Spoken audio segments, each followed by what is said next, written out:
चाणक्य माझ्या भूमिकेतून सांगतो, माझी भूमिका जी आहे अमात्य राक्षस. तर चाणक्याचं पहिल्यापासून म्हणणं होतं की एक छत्री एक शासन भारतभर, तेव्हाचा जो भारतवर्ष होता, यायला हवं, जेणेकरून आपण परकीय आक्रमण आणि आपली एक स्वतःची ताकद दाखवून देऊ शकतो. यासाठी चाणक्याचे प्रयत्न चालू होते आणि त्याच वेळी अलेक्झांडर जो होता तो आलेला होता, त्या दरम्यान येऊन गेला होता. त्यामुळे चाणक्य हे अधिक प्रयत्न करत होता. या दरम्यान तो जेव्हा मगधमध्ये आला, कारण मगध हे तेव्हाचं बलशाली राष्ट्र होतं, मगधातूनही त्याला अशीच अपेक्षा होती की तुम्ही तो पुढाकार घ्या आणि सगळी बाकीची छोटी मोठी राज्ये त्यांना एकत्र करा आणि आपण एक बलशाली एकछत्री राष्ट्र बनवूया. पण चाणक्याची ही जी भूमिका होती मुळात हीच इतकी म्हणजे अतर्क्य म्हणता येईल, कारण तेव्हा आपण लहान लहान राज्यात आणि याच्यात सगळे संतुष्ट असलेले राजे होते आणि अख्खं एक राष्ट्र ही संकल्पना वगैरे हे त्यांच्या पचनी पडणंच अवघड होतं. तर चाणक्य ही जेव्हा कल्पना घेऊन आला तेव्हा अमात्य राक्षस मगधमध्ये जो अमात्य होता, तर त्याचं आणि याचं जे द्वंद्व आहे त्यामध्ये माझी भूमिका अधिक बोलत राहते. मुळात गोष्ट अशी आहे की चाणक्य हा अख्ख्या राष्ट्रासाठी प्रयत्न करतोय, पण अमात्य राक्षसाला हे मगध साम्राज्यापुरतं सीमित ठेवायचं. त्यामुळे चाणक्याचा आणि अमात्य राक्षसाचा जो कॉन्फ्लिक्ट आहे तो या तत्वांवरच आहे की मला माझं मगध साम्राज्य तुटू द्यायचं नाहीये आणि चाणक्याला तू या छोट्याशा याच्यात का अडकून राहिलास हे चाणक्य अमात्य राक्षसाला सांगतो. दोघेही खूप तत्ववादी आहेत, दोघांची ताकद प्रचंड आहे, पण वेगवेगळ्या स्कोप आणि वेगवेगळ्या पद्धतीनं निष्ठा यामुळे दोघांची जी वाटचाल झालेली आहे ती प्रचंड प्रमाणात बदलते. चाणक्य एक खूप मोठा कॅनव्हास बघतोय आणि अमात्य राक्षस एक खूप लहानसा राष्ट्रापुरता मगध राज्यापुरता विचार करतोय. यामध्ये त्या दोघांचं द्वंद्व चालू राहतं आणि शेवटपर्यंत या गोष्टी चालू राहतात आणि शेवटी अमात्य राक्षसाचं परिवर्तन होतं का नाही हे नाटक बघितल्यावर कळतच. आपला हा आक्रोश निरर्थक आहे कुमार, एखाद्या पराजित पुरुषाच्या क्रोधासारखाच. पराजय होय, पराजय. राष्ट्रमंडपाचं वृत्त आपल्या कानापर्यंत पोहोचलेलं दिसत नाही. आपल्या कूटविद्येची सर्व माहिती आहे माझ्याजवळ. 2-3 पद्धतीने बोलता येईल. खरं तर एक तर या नाटकाची भाषा जर बघितली तर ती अशी सहज आपण जे बोलतोय आजकाल तशी नाहीये.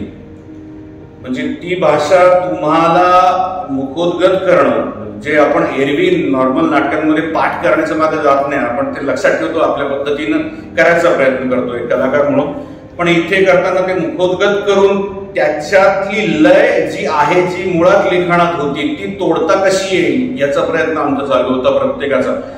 आजही आता 22-25 प्रयोग होऊन गेले, पण ती लय तोडणं प्रत्येकाला शक्य झालेलं नाही, मलाही शक्य झालं नाही. प्रत्येक वेळी तुटतेच अशातलेही भाग, पण जेवढी मॅक्झिमम ती लय तोडून साध्या पद्धतीने, जे लिहिलेलंच नाहीये मुळात साध्या पद्धतीने, ज्याला एक लय आहे ते तोडून सादर करायचा हा आमचा प्रत्येक प्रयोगानंतर, प्रत्येक प्रयोगाच्या वेळेचा प्रयत्न असतो. हा झाला एक भाग. दुसरा, वैचारिक बाबतीत बघितलं तर म्हणजे दिग्दर्शन आणि निर्मिती, तर यातले विचार आजही तसेच लागू होतात बरेचसे. म्हणजे आजही राजकारणामध्ये आपण जर बघितलं तर तुम्ही चाणक्य नाटकामध्ये जे छोट्या छोट्या बऱ्याचशा गोष्टी बघाल त्या आजही राजकारणात तशा लागू होतात. त्यामुळे विषय जरी समोर आला असला तरी अरे बापरे हे काय वाचतोय आपण, असं होत नाही. हा अच्छा हे आत्ताच्या या राजकारणाशी रिलेट होतं, या राजकारणाशी रिलेट होतं, हे असं आपल्याला कुठे ना कुठेतरी एक बॅक ऑफ द माइंड चालू राहतं. आणि टेक्निकली मात्र प्रत्येकाला खूप मेहनत घ्यायला लागली, कलाकाराला, दिग्दर्शकांना, ऑफकोर्स प्रत्येकाला खूप मेहनत घ्यायला लागलेली यासाठी. प्रेक्षकांचा खूप प्रतिसाद आहे चांगला. सुरुवातीला तरुण प्रेक्षक येतोच असं नाही, पण जे ज्येष्ठ प्रेक्षक येत असतात ते जाताना सांगून जातात, मी माझ्या मुलाला, मुलीला, जावयाला, व्हॉटेवर मी हे नाटक बघायला सांगेन, पुढचा प्रयोग कधी आहे तुमचा. सो नाटक घेऊन जातात लोक आणि लोकांना, तरुण प्रेक्षक वर्गाला आकर्षित होण्या इतपत ते नक्कीच सांगतात आणि प्रेक्षक येतात. आता हळूहळू प्रतिसाद मिळतो त्याचा तरुण वर्गाचा. मी थोडा आधी भट्टी जमल्यानंतर आलो होतो, खरं सांगायचं म्हणजे 70-80% वर्क झाल्यानंतर मी आलो. म्हणजे त्यांचं 1.5 महिना काम चालू होतं, मी 1 महिन्याच्या आसपास आलो. तेव्हा त्यांचं आधी बरंच झालं होतं काम. मी जेव्हा करायला लागलो तेव्हा मला त्यांच्या पद्धतीनं काही गोष्टी हे करून घ्यायला लागल्या. कारण नॉर्मली एक कसं असतं, सुरुवातीला सगळेच रफ याच्यात असतात, त्यामुळे सर्वांना कळायला एक दिग्दर्शक सांगतो, मग सगळ्यांना ते त्या पद्धतीने कळतं, त्या पद्धतीने रिहर्सल होतं. तर ते नव्हतं. आधी बऱ्यापैकी भट्टी जमलेली असल्यामुळे मला थोडंसं त्याच्यात जाताना थोडा त्रास झाला. म्हणण्यापेक्षा संघर्ष जास्त झाला असं म्हणून. आणि एक 15-20 ते 25 दिवस, म्हणजे आता नाटक असेल पहिला प्रयोग, त्याच्या अगोदरच्या 5 दिवसांपर्यंत मी झगडत होतो या गोष्टीसाठी. कारण या लोकांचं थोडी ती एक त्या लईत ते आलेले होते, मला थोडासा वेळ लागला. पण मुळात भट्टी जमणं हे खरं आहे नाटकाचं. एकदा नाटकाची भट्टी जमली तरच तो प्रयोग रंगतो. आणि सुदैवानं या प्रयोगाच्या बाबतीत असं म्हणता येईल की प्रत्येक कलाकार हा 100 नाही 200% देण्याचा प्रयत्न करतोय, देतोय. आणि गॅप जरी पडली प्रयोगांमध्ये तरी स्वतः करून तो त्या पद्धतीनं प्रेझेंट होतो. कारण या नाटकाचे काही याच्यामध्ये जर आपण काही विसरलो किंवा हे झालं तर आपल्याला समोरचा जो कलाकार आहे तो उचलून घेईल अशा पद्धतीचं नाटक नाहीये. तुम्हाला तुमचं प्रिपरेशन, तुम्हाला तुमची तयारी तेवढी ठेवावीच लागते. खूप चांगली भट्टी जमली आहे, पण प्रेक्षकांनी यायला पाहिजे. आल्यानंतर त्यांना कळेल ही भट्टी कशा पद्धतीने जमली आहे ते. मी त्यांना आवाहन करतो, हे नाटक बघायला नक्की या. आणि कुठल्याही शहरात असाल तुम्ही, म्हणजे सातारा, सांगली या ठिकाणी पण आमचे प्रयोग झाले. आमचा प्रयोग आम्ही दूरपर्यंत नेण्याचा प्रयत्न करतोय. नगर, अगदी अमरावती याही पलीकडे जाऊन भारताच्याही बाहेर जाण्याचा आमचा प्रयत्न आहे. जर तुम्हाला तुमच्या गावात तो प्रयोग लावावा असं वाटत असेल, तुमच्याकडे महाराष्ट्र मंडळ असेल किंवा नाट्य मंडळे असेल, तर आम्हाला जरूर तसा संपर्क साधा. आम्ही तुमच्यापर्यंत पोहोचण्याचा नक्की प्रयत्न करू.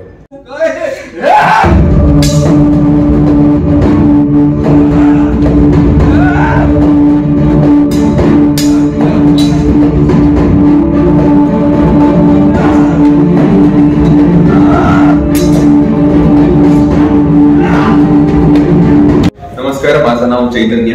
मी चाणक्य या नाटकात चंद्रगुप्त मौर्य याची भूमिका करतोय. आणि चाणक्य म्हटल्यानंतर आपल्या पुढे असे काही व्हिज्युअल्स येतात ना. लहानपणी आपण काहीतरी अशा गोष्टी वाचलेल्या असतात की त्यांनी शेंडीची गाठ सोडली आणि 2,500 वर्षांपूर्वी एका साध्या त्याच्या विद्यार्थ्याला घेऊन त्यांनी कसं सगळं मगध राज्य टेक ओव्हर केलं आणि जिंकलं. तर ह्याच गोष्टीला धरून आम्ही हा सगळा पट मांडलेला आहे आणि आम्ही हे सगळं नाटक उभं केलेलं आहे. 2,500 वर्षांपूर्वीचा काळ तुम्ही आता माझ्याकडे बघून तुम्हाला कळत असेलच की आम्ही तो काळ अगदी बखूबी तुमच्यापुढे उभा करतोय. आणि इतक्या वर्षांपूर्वीची गोष्ट आजही किती रिलेटेबल आहे हे बघण्यासाठी तुम्हाला चाणक्य नक्की बघायला हवं. कारण यात खूपच चांगले सोशो पॉलिटिकल रेफरन्सेस आहेत, आजच्या सामाजिक व्यवस्थेवर कमेंट करणाऱ्या गोष्टी आहेत, ज्यामुळे चाणक्य हे नाटक मस्ट वॉच असे होऊन जातं. हार नाही येत स्वामी, बरेचसे 15 दिवस उठूही शकतील असं वाटत नाही. जे उठू शकतात त्यांना पुन्हा सज्ज व्हायला सांगा. शस्त्र उचलू शकत नसतील तरी नागरिकांच्या सहाय्यानं सुव्यवस्था नक्कीच राखू शकतील. माझ्या पात्राचं नाव आहे चंद्रगुप्त मौर्य. आपण सगळ्यांनी इतिहासात शाळेत असताना वाचलं असेल की चंद्रगुप्त नावाचा एक राजा होता, महाप्रतापी राजा होता, खूप पराक्रम केले त्यांनी. तर त्याच्या अगदी कुमार किशोर वयातलं हे माझं पात्र आहे की चाणक्य त्याला शिक्षक म्हणून मिळतात आणि तो कसा ग्रो होत जातो आणि कसा तो एक एक एक करून लढाया जिंकतो आणि पुढे जाऊन तो कसा मगधाचा राजा होतो, अशी ती गोष्ट आहे. आणि माझ्यासाठी हे फार मोठं चॅलेंज होतं, कारण चंद्रगुप्त हा प्रचंड कॉम्प्लेक्सिटी असलेला व्यक्ती होता. त्याच्या आयुष्यात त्यांनी खूप गोष्टी सफर केल्या आहेत. त्याला कसं डावललं गेलंय, त्याला अजिबातच कसं राजपरिवारात असून सुद्धा त्याला कसं महत्त्व दिलं गेलं नाही, या सगळ्या गोष्टींची आत खदखद होती. ती त्याच्या सगळ्या पूर्ण बॉडी लँग्वेजमधून आणि कॅरेक्टरमधून बाहेर पडत असते. सतत तो त्याचबद्दल बोलत असतो. तर त्याच्यामुळे माझ्यासाठी हे खूपच एक वेगळं आणि चॅलेंज होतं की असं काहीतरी वेगळ्या कॉम्प्लेक्सिटीमध्ये जाऊन उभं करायचं होतं. आणि याच्यासाठी खूप जास्त तालमी केल्या. म्हणजे हा सगळा गेटअप आणि त्या काळात जाऊन पूर्ण 2500 वर्षांपूर्वीच्या त्या सगळ्या पटात जाऊन आम्हाला एक वेगळाच अनुभव आलेला आहे. त्याच्यामुळे आम्ही हे सगळे असे झालेलो. सो या सगळ्यासाठी आम्ही दीड महिना प्रचंड तलवारबाजीपासून सगळं शिकलोय. उत्तर सांभाळणं वगैरे फार आता बरोबर दिसायला खूप सोपं वाटतं, पण फार कठीण प्रकार आहे सगळा आणि याच्यासाठी फार मेहनत घ्यावी लागली.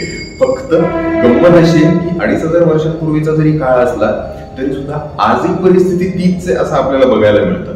चाणक्यांनी जे काही त्यात अर्थशास्त्र आणि नीतिशास्त्र शिकवून ठेवलंय, चाणक्य नीती आपण म्हणतो, ती आजही तितकीच रिलेव्हंट आहे जितकी त्या काळात होती. एका राजापासून ते एका साध्या सेवका, एका शहरात राहणाऱ्या सामान्य नागरिकापर्यंत सगळ्यांनी कसं काम केलं पाहिजे याचे उत्तम उदाहरण चाणक्याने त्याच्या सगळ्या ह्याच्यात मांडून ठेवलेलं आहे. त्याच्यामुळे ते आजही आपल्याला प्रत्येक पातळीवर रिलेट होत जातं.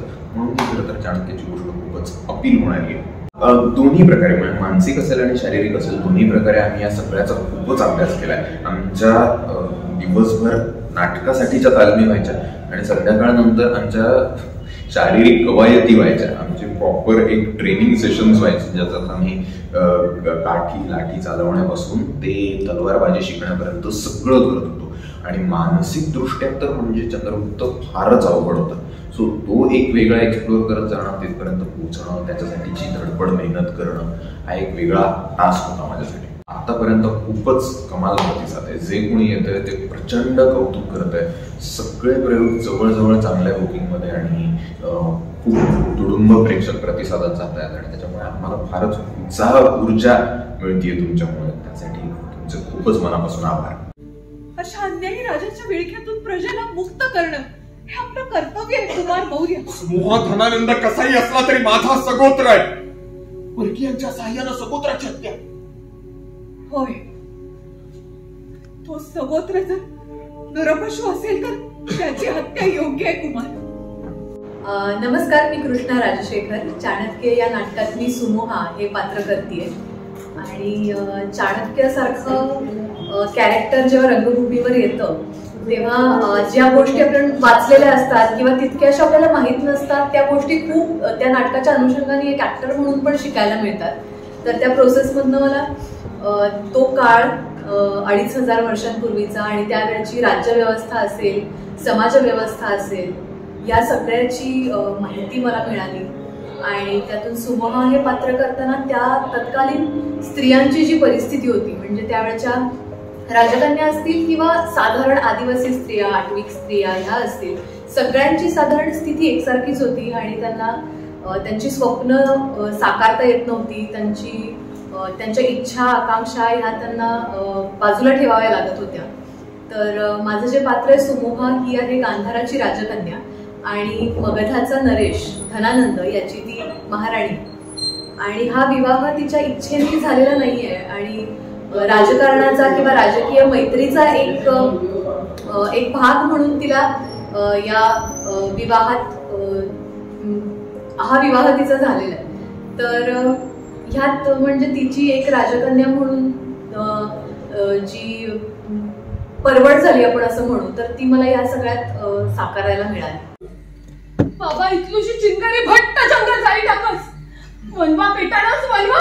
त्या चिंगारीची वाट देखील राहिलो मी. ते वाट देखा मा दिन महिना साल जन्म निघे जाई बाबा. वाट बघण्यात समय गया तोवर ते लोक मला भावाला मारून टाकतील बाबा. नमस्कार, माझं नाव संजना पाटील आणि चाणक्य नाटकामध्ये माझं कटिका नावाचं मी पात्र साकारते. अतिशय वेगळं कॅरेक्टर आहे. मला वाटतं एखाद्या अभिनेत्रीच्या आयुष्यात अशा पद्धतीचं कॅरेक्टर येणं म्हणजे तिचं भाग्यच. युद्ध कौशल्य आम्ही लाईव्ह दाखवतो रंगभूमीवरती आणि तिचं जे पात्र आहे अन्यायाच्या विरोधात ती फार बंड पुकारते. तिच्या समस्या आहेत, तिच्या काही काय म्हणतात संत आहे, खल आहे, सल आहे, ती प्रत्येक वेळेला तिच्या काय म्हणता येईल प्रत्येक सीन मधून दिसते आणि चाणक्य तिचं ते हेरतात आणि तिला अचूक पकडतात आणि त्या संपूर्ण त्यांच्या योजनेमध्ये सामील करतात आणि कटिका अशा पद्धतीने तिची जर्नी सुरू होते. पात्राबद्दल मी अजून जास्त काही सांगणार नाही कारण सांगण्यापेक्षा जास्त ते पाहण्यात खरी गंमत आहे आणि म्हणून मला असं वाटतं की चाणक्य हे जे नाटक आहे ते खरं तर प्रत्येकाने पाहावं. सध्याची राजकीय स्थिती त्याला फार अनुरूप आहे त्यामुळे अशा पद्धतीचं नाटक आपण पाहणं आहे. नाटक म्हणजे आपण प्रबोधन आणि मनोरंजन या दोन्ही माध्यमातून एक विचार रुजवण्याचा प्रयत्न करतो आणि अर्थातच चाणक्य हे त्यातलं एक नाटक. मी खूप नाजूक मुलगी आहे, नाजूक आहे मी, पण ह्या पात्रासाठी या पात्राची गरज होती ती आणि ते निभावणं होतं तर त्याच्यासाठी मला ट्रेन केलं गेलं. सुरुवातीला खूप त्रास झाला, मला प्रचंड शंका होती की माझ्याच्याने हे जमेल की नाही, परंतु हा विश्वास नाट्यसंस्थेवरचा आहे, नाटकावरचा आहे, हे प्रेम आहे आणि त्यातूनच सगळी एनर्जी येते. अतिशय काय म्हणतात कुठलंही नाटकी स्वरूप नाहीये ह्या फाईटला. हे जे युद्ध कौशल्य रंगभूमीवरती सादर होतं ते खरं आहे, ते प्रचंड रिअल आहे आणि ते करताना प्रचंड मजा येते. प्रत्येक प्रयोग नवा भासतो, नवीन काहीतरी जाणवतं, बऱ्याचदा कुठे ना कुठे दुखापत होते आणि पण मजा आहे, त्यामुळे आय लव्ह डुईंग इट. वेशभूषा यावेळेला खूप वेगळी होती आणि 2500 वर्षांपूर्वीचा काळ तुम्हाला पहिल्यांदा आधी दिसतो. जेव्हा नाटक सुरू होतं ते तुम्हाला कथानक हळूहळू उलगडतं पण ते पहिल्यांदा दिसतं आणि ती पात्र तुम्हाला त्या वेशभूषेमध्ये त्या रंगभूषेमध्ये जर खरी वाटली तर ते त्या कलेचं यश असं मी म्हणेन आणि ते खूप छान साधलंय. नीरजा पटवर्धन ताई तिने हे कॉस्ट्युम्स केलेत आणि कमलेश दादा त्याने हे सगळ्यांचे लुक्स आणि मेकअप्स केलेत. तर ते पहिल्यांदा ती पात्र आम्ही कॉस्ट्युम वेअर करतो तेव्हा काहीतरी वेगळं घातलंय असं वाटतच नाही. ते इतकं त्या पात्रात समरस होऊन गेलंय की ती खूप खरी वाटायला लागतात पात्र आणि त्या काळातली वाटायला लागतात.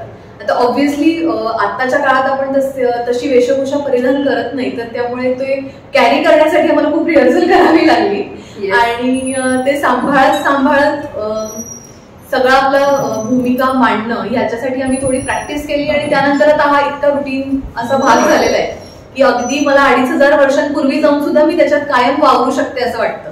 कोणाला दया माया न दाखवता सर्व शक्तीनिशी शत्रुता संवाद कर. सेनाध्यक्ष सिद्धगुप्त स्वतः अग्निष्ट झाला महाराज. काल सायंकाळी कोणा विषकन्येनं विषप्रयोग करून त्याची हत्या केली. आता आपल्या मदत साम्राज्याला सेनापती नाही. चिंता करू नका, आम्ही करतो सेनेचं नेतृत्व, आम्ही जातो युद्धभूमीवर. सोमा माझी निघण्याची तयारी कर. नमस्कार, मी रवींद्र कुलकर्णी.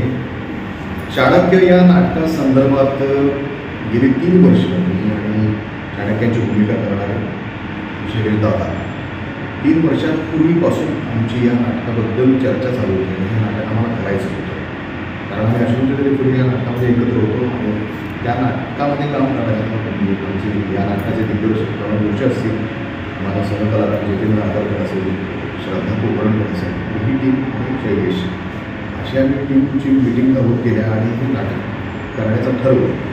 परंतु काही अडीअडचणी होत्या, कोविड आला, त्यानंतर पुन्हा बांधाबांध सुरू झाली आमची या नाटकाबद्दल. हे नाटक आपल्याला करायचं आहे आणि हे नाटक करण्यामागचा उद्देश असा होता की एका शिक्षकानं 2500 वर्षांपूर्वीची क्रांती केली आणि एकछत्री सुशासन आणण्याचा प्रयत्न केला आणि त्याला यशही मिळालं. तर आजच्या काळामध्ये सुद्धा हे नाटक तितकंच लागू पडतं आणि निव्वळ योगायोग नाही, खरं तर हाच उद्देश आहे हे नाटक सादर करण्याचा. त्यामुळे या नाटकासंदर्भात आणि या नाटकामध्ये काम करण्याच्या उत्सुकतेपोटी आणि हे आम्ही सर्व कलाकारांना बांधून एकत्र आणून या नाटकासंदर्भात चर्चा करणे, प्रत्येकाला काय वाटतं या नाटकाबद्दल. कारण चाणक्य म्हणले की आपल्याला फक्त प्रतिज्ञा आठवते, शैलीला सोपी आणि नंतर वाढली. तर या नाटकामध्ये बरेचसे असे कांगावे आहेत की ते आम्ही गुळगुळून दाखवताना प्रेक्षकांना सुद्धा आश्चर्य वाटतं की आणि आम्हाला हे माहितीच नव्हतं. कारण मगध राज्य असो किंवा पर्वतराज्य असो, काशी कोसर असो, कलिंग असो, यातले काही प्रसंग अशा अंगावर येतात आणि आपण हे नाटक सुरुवातीला वाचत असतानाच आम्हाला करण्याची ऊर्जा मिळत होती. हे नाटक खूप सुंदर आहे आणि हे नाटक आपण प्रेक्षकांपर्यंत पोहोचवलं पाहिजे, प्रत्येक प्रेक्षकाला.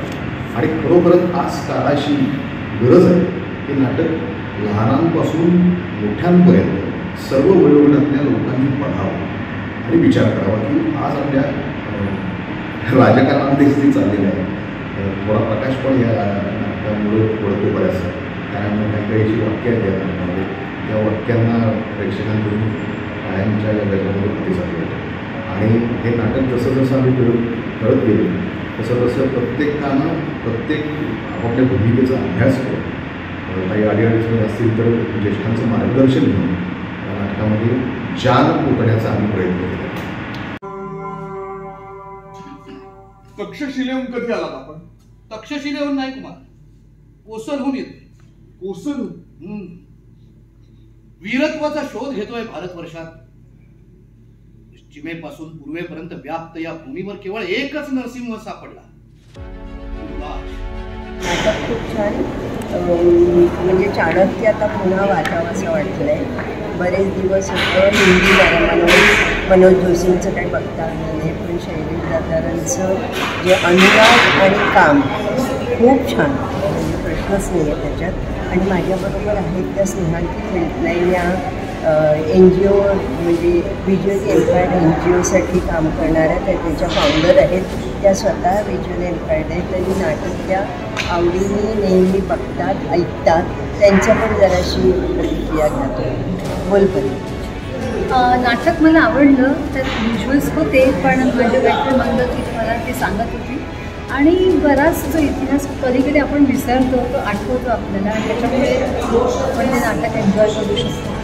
शेवटचं मला थोडंसं कळलं नाही ते चाणक्य का निघून जातं, असं तर वाचायला पाहिजे मला. म्हणजे इतिहासात पण चाणक्यांचं नंतर काय होतं हे आम्हाला वाचलेलं आठवत नाही आहे. आता वाचून आताचं चाणक्याचा प्रयोग बघितला. मुळात या विषयावरचं नाटक व्यावसायिक रंगभूमीवर आणणं हे खूप धाडसं आहे. त्यामुळे शैलेशचं मी आधी सर्वात आधी अभिनंदन करतो त्याच्या सगळ्या टीमचं. मुळात हा एवढा मोठा संच ज्या पद्धतीनं आता इतरत्र कामं सुरू आहेत ती एकत्र जमवून त्यांच्या तालमी घेऊन, कारण साहजिकच इतर नाटकांच्या विषयाला तालमी थोड्या जास्त लागतात अशा पद्धतीच्या नाटकाला. त्याची भाषा, त्याचं देहबोली वगैरे अशा बऱ्याच गोष्टी आहेत. त्याच्यासाठी विशेष करून वेगळा वेळ देणं फार गरजेचं आहे. आणि त्यासाठी एवढा मोठा संच जमवून या लोकांनी जे नाटक उभं केलेलं आहे त्याबद्दल सर्वांचं अभिनंदन. आणि ते ज्यासाठी केलं आहे तो त्यांचा जो त्यांचा काय म्हणता येईल त्याला की त्यांच्या अपेक्षा पूर्ण करतो. आणि मुख्य म्हणजे हे नाटक त्या एका वेगळ्या पद्धतीचं असूनही आत्ताच्या ह्याच्यामध्ये खूप चांगल्या पेसने लोकांसमोर येतं. आणि नाही म्हणत काही गोष्टी त्यातल्या त्याची रिलेव्हन्सी आजच्या काळामध्ये पण जोडून जातं की त्यातून धर्मयुक्ता, अभिषक्ता हा जो हा आपल्या आजूबाजूला पण बऱ्याचदा बघायला मिळतोय. त्याच्याशी सांगड घालणारं कुठंतरी हे नाटक आहे. त्यामुळे असं नाही म्हणणार की हे नाटक मागच्या काळातलं आहे. जरी एक पूर्वीचं जुनं नाटक असतं तरी ते आत्ताच्या काळाशी सुसंगत आहे. आणि सर्वच पात्र खूप छान काम करत आहेत. दिग्दर्शकाने खूप छान बसवलेलं आहे आणि त्याचा परिणाम त्यांना जो अपेक्षित आहे तो नक्कीच येतो. नाटक बघून नुकतंच आलं. एक मोठा कालावधी आणि मोठं क्षेत्र असं त्यांनी कव्हर केलेलं आहे याच्यामध्ये. त्यामुळे तो एक चॅलेंज होतं खरं तर हा संपूर्ण विषय हाताळणं हा. आणि मुख्य म्हणजे तो काळ तिथे दिसावा, तो काळ त्या काळामध्ये जावं हे एक फार मोठं चॅलेंज होतं. आणि ते त्यांनी सहज लिलयात निभावलेलं आहे. कलाकारांचं काम विशेष आहे, कारण तेव्हाचं काय भाले मारणं किंवा ती जी प्रक्रिया होती ती अतिशय सुरेख होती. नमस्कार, मी अमित कोडे, रिचमंड US आलेलो आहे. नाटक खूपच छान आहे. आणि चाणक्य नीती, चाणक्याबद्दल आपण वाचतो, त्याच्यात अनेक आपण पुस्तकं वाचतो, पण ते प्रत्यक्ष जेव्हा बघायला मिळतं स्टेजवर, त्याच स्पेशली ह्या नाटकामध्ये युद्धाचे जे प्रकार दाखवले ते अतिशय खरे वाटतात. आणि ते अतिशय त्यामुळे नाटकाला खूप उठाव आहे. आणि all artist has done fantastic job. नेपथ्य खूप चांगलं वाटलं मला, कारण नेपथ्य फार इंटिग्रल पार्ट होतं या नाटकाचा असं मला वाटलं. प्रकाश योजना आणि लास्ट नॉट अ लिस्ट जी वेशभूषा होती ती पण खूप प्रभावी वाटली, की त्या काळाला अतिशय अनुरूप वाटली. So all kudos to the नाटक खूपच छान झालं. जरूर येऊन बघा सगळ्यांनी आणि all the best for the नाटक. पहिले तर म्हणजे अत्यंत प्रभावी नाटक. माझ्या एक एक पात्र एक एक सीन फारच इंटरेस्टिंग आणि इंट्रिगिंग होता. खूप दिवसांनी असं नाटक पाहायला आज खरंच मजा आली. Totally worth it. आणि या नाटकाचे प्रयोग आणखी भरपूर व्हावे. I wish them all the best. नाटक अतिशय सुंदर होतं आणि सगळ्या कलाकारांची कामं खूप छान झाली आणि अजून बघत राहावंसं वाटत होतं. चाणक्य हे भारतीय इतिहासाचे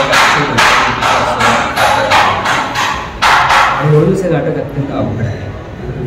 याचं कारण असं की चाणक्याच्या संपूर्ण त्या इतिहासामध्ये घटना प्रचंड वेगाने घडतात.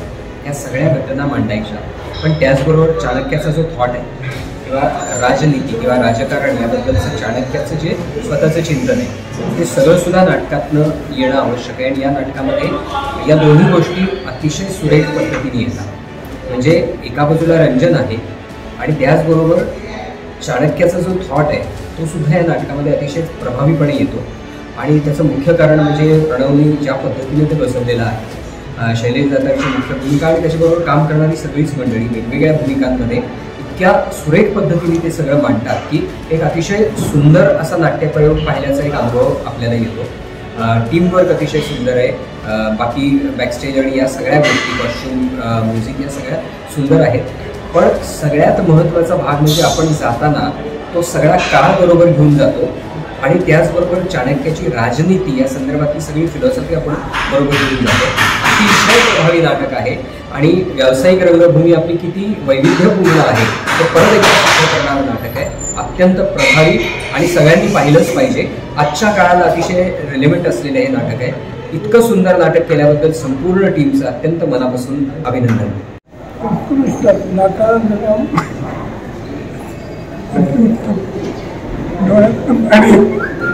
म्हणजे एवढंच की फक्त याच्यापेक्षा चांगलं मी नाटक आजपर्यंत बघितलं नाही. आपण महाराज चंद्रगुप्तांचे शत्रू आणि आम्ही त्यांचे मित्र. आपल्याशी चर्चा करताना त्या चाणक्याच्या गुप्तहेराने पाहिलं तर ते आमच्या हिताचं नसेल हे आपण जाणताच. नमस्कार. थिएटर होलिक हे चॅनल नक्की सबस्क्राईब करा, लाईक करा. चाणक्य हे नाटक आपल्याला जुन्या काळाचे काही संदर्भ या काळात आता आपल्या समोर घेऊन येतो. त्यासाठी आम्ही परिश्रम घेतले. एक कलाकार म्हणून आम्ही सगळ्यांनी परिश्रम घेतले. दिग्दर्शक, नेपथ्य, प्रत्येक गोष्टीसाठी परिश्रम घेतलेत आणि त्या परिश्रमाला फळ तेव्हाच येणार आहे जेव्हा प्रेक्षक म्हणून आपण प्रेक्षागृहात येऊन, नाट्यगृहात येऊन हे आमचं नाटक हा प्रकल्प बघणार आहात. सो माझं प्रत्येकाला आवाहन आहे की हे नाटक जिवंत राहण्यासाठी, ही कला आपली जिवंत राहण्यासाठी, आपल्या या अशा जुन्या ज्या संस्कृती आहेत त्या आपल्यासमोर सादर होण्यासाठी आपण सर्वांनी या नाटकाला भरभरून प्रतिसाद द्यावा आणि या नाटकाला जिथे कुठे असेल तिथे नक्की येणं करावं आणि आपल्या जवळच्या लोकांना या नाटकाविषयी नक्की कळवा. चाणक्य हे आमचं नाटक तुम्ही जरूर पाहायला या. तरुणांनी, विद्यार्थ्यांनी हे नाटक पाहावं असं मला खूप वाटतं. कारण एक शिक्षक आणि एक विद्यार्थी एकत्र येऊन काय क्रांती घडवू शकतात हे तुम्हाला या नाटकात पाहायला मिळेल. आणि विद्यार्थ्यांमध्ये जे पोटेन्शियल असतं तर त्यांना एक चांगला शिक्षक लाभणंही गरजेचं असतं. त्यामुळे दोघांसाठीही हे नाटक खूप महत्त्वाचं आहे असं मला वाटतं. आणि नक्की आमचा चाणक्याचा प्रयोग जिथे तुमच्या जवळच्या नाट्यगृहात असेल तेव्हा नक्की पाहायला या आणि थिएट्रॉन या यूट्यूब चॅनलला नक्की सबस्क्राईब करा. मला असं वाटतं चाणक्य हे नाटक प्रत्येकाने आजच्या काळात प्रत्येकाने बघणं अतिशय गरजेचं आहे. कारण हे नाटक तुम्हाला हे शिकवतं की आजच्या काळात तुम्ही कसं जगलं पाहिजे, तुमची वृत्ती काय असली पाहिजे, तुम्ही कुठल्या वेळी कुठल्या मार्गाने पुढे तुमचा प्रवास केला पाहिजे. ह्या व्यतिरिक्त तुमचं एक निखळ मनोरंजन तर आहेच. तुम्हाला एक अतिशय छान एका साध्या राजपरिवारातल्या एका साध्या युवकापासून, कुमारापासून ते त्याच्या महाराजा होत जाण्यापर्यंत त्याची गोष्ट आणि त्याच्यासाठी चाणक्य काय काय करतो ही गोष्ट तुम्हाला त्यात अनुभवायला मिळते. त्याच्यामुळे निखळ मनोरंजन सुद्धा आहे, परत उपदेश सुद्धा आहे. सो यासाठी तर तुम्ही हे नाटक बघायलाच पाहिजे. माझ्या मित्राचं थिएटर हॉलिक नावाचं यूट्यूब चॅनल आहे. तुम्ही डेफिनेटली लाईक करा, व्हिडिओ शेअर करा, चॅनलला सबस्क्राईब करा आणि बघत राहा थिएटर हॉलिक.